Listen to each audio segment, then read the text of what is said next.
Hello and welcome back to my channel. This is Dr. Mommy Budgets and I am Amanda. I am here today to do my week 3 budget projection for the month of July, the year 2021. Yay!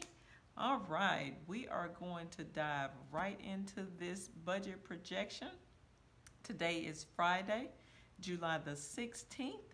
And if it's a Friday, for those that are old, you know what that means. It is a payday for me, so we are going to budget out these monies and project what I'm going to do with them for the upcoming week. So, in order to keep this video as short as I possibly can while doing a week-long budget, we're going to dive right in. But first, not before I say welcome to my new subscribers, or those who has come to this channel for the very first viewing.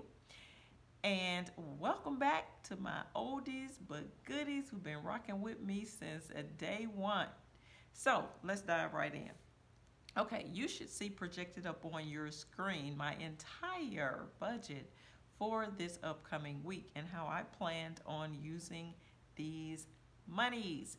All right, let's dive right in, guys. I got another quote this week. I was able to have something to come to me, and this may be based up on some previous conversations that I've been having with my family, my significant other, my children, all of that.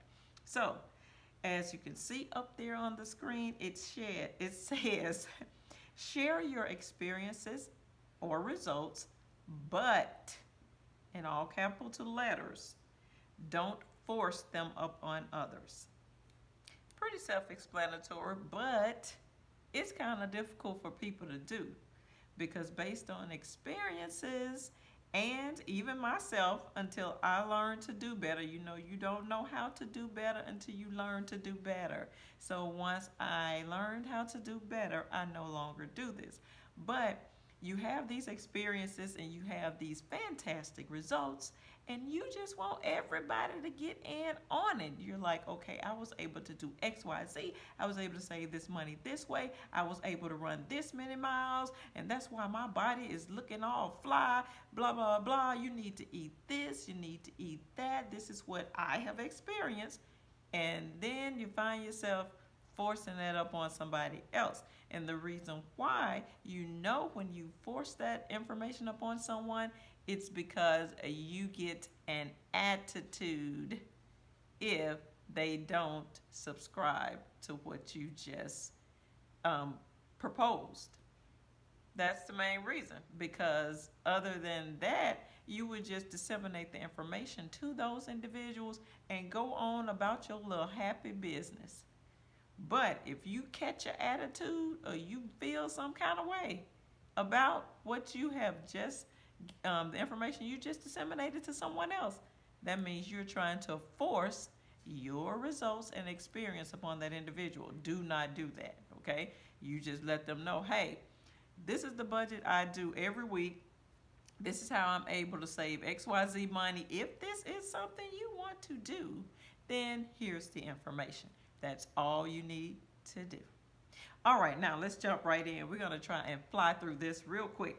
All right, as you can see, this is week 3 budget projection, July the 16th, 2021, and today is Friday. All right, so first item that I'm projecting for this pay is the mortgage coming in at $268. Next is the homeowners association fee for $6.70. The auto insurance for $73, my life insurance for $21, the student loan, the dreaded student loan payment. Yes, I'm still setting that money aside for student loans, although it is in forbearance and I'm not making any payments. $100, my daughter's car fund, $21. The household expenses, $194, my children's savings account, $28.50. The debt monies, yes, I get excited about that. That's the monies that I'm making toward the extra payments I'm making toward my mortgage principal only. This week will be $289. Yes, I do it right down to the dollar and the cents, as you can see displayed here in this budget. Because I know there may be some people that might say, girl, she knows she could go on and just round that up to $290. Girl, she cannot, because she budgets her money to the T. Okay?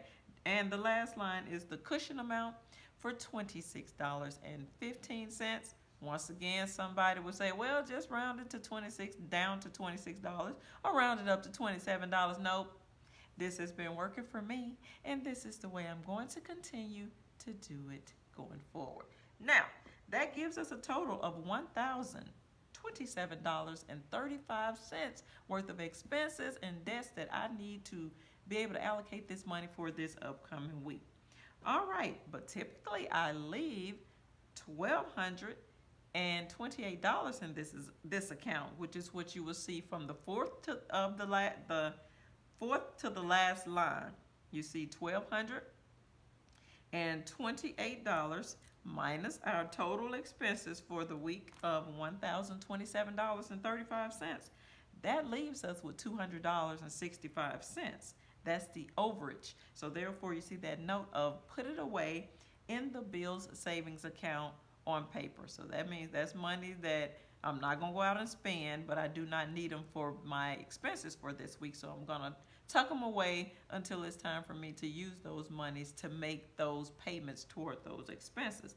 That's step number one. Step number two is to go back up through these expenses and put a pink PA beside each one of the items that I am not paying this week. That means put that money away for that expense. As you can see, there's the mortgage, the HOA, the life insurance, and the student loans. Now let's go back down to the third from the last line, and you will see that there's that pink PA again, and it has the total of $395.70 beside that equal sign. That is the total amount of monies that I will be putting away in the bill savings account right here on paper for those PA items up top that I'm not paying this week. That's step number two. Stay with me. Step number three is to go back up through these expenses. You will see a purple triangle that indicates those are the items that I will be paying this week. So let's see what all I plan to pay this week. Auto insurance, daughter's car fund, household expenses, children's savings account, and of course the cushion. And also the debt amount for $289. And the cushion amount on that very last line is $26. Well, it's not the last line, but the last line before the total line. It's $26.15, and I just put a purple triangle beside that because that is kind of sort of something I'm going to do with some monies, although it's just going to sit in that account. Okay, so those are the items that I plan to take care of this week. Now let's go back up to that auto insurance. Out beside that, you see another calculation besides auto insurance. I'm only allocating $73 from this week's pay. The total amount of my auto insurance for this month is $292. Therefore, I am going to need to get the rest of that money from somewhere. So let's do a subtraction right there. The actual amount of the auto insurance is $292, and I plan to set aside $73. So let's subtract the $73. So we're left with $219. All right, that is an amount I need to pull out of the bill savings account right here on paper. That means we're still going through our calculations. That's not going to be the last thing I'm going to do with my money this week. Now, stay with me. Let's go down to the last line. As you can see, we have two totals with blue clouds around them. That means those two numbers have a relationship. The $200.65 is a number or an amount that I need to put in the bill savings account. But the 300 is, hold on. Oh, and also The $395.70 is an amount I need to put in the bill savings account. So I got two amounts I need to put in the bill savings account this week. So I will be adding those items together. Thought I had lost myself for a minute. Come back to me. All right. So at the next to the last line, I did calculate those to add those two totals together. That gives me a total of $596.35. Okay? So, as you can see, we have a couple of items here on the paper. Well, actually, let's finish this line. That $596.35 is an amount that I'm supposed to put away in the bill savings account right here on paper. All right. Now, let's go back up and let's look over our entire page. We're going to see two numbers with a yellow line under them. They have a relationship. Hopefully, you're kind of getting what I'm doing here. These colors mean something. They have a relationship with each other. That's why I use the different colors. All right. So now, if we go back up top by the auto insurance, we see that $219 that we need to pull out of the bill savings account. But if we go down here to the next to the last line, we see that $596.35 that we need to put away in the bill savings account. So we got those two numbers. They got a relationship, but they have two different actions. One of them I need to put away for later usage. One I need to pull out for this week's usage. All right, so the very last line will indicate that I need to subtract those two numbers since they have two different actions. Let's do that so we can wrap this bad boy up. $596.35 minus that $219 that I need to help me satisfy my auto insurance. That's going to give us a total of $377.35. Once again, $377.35.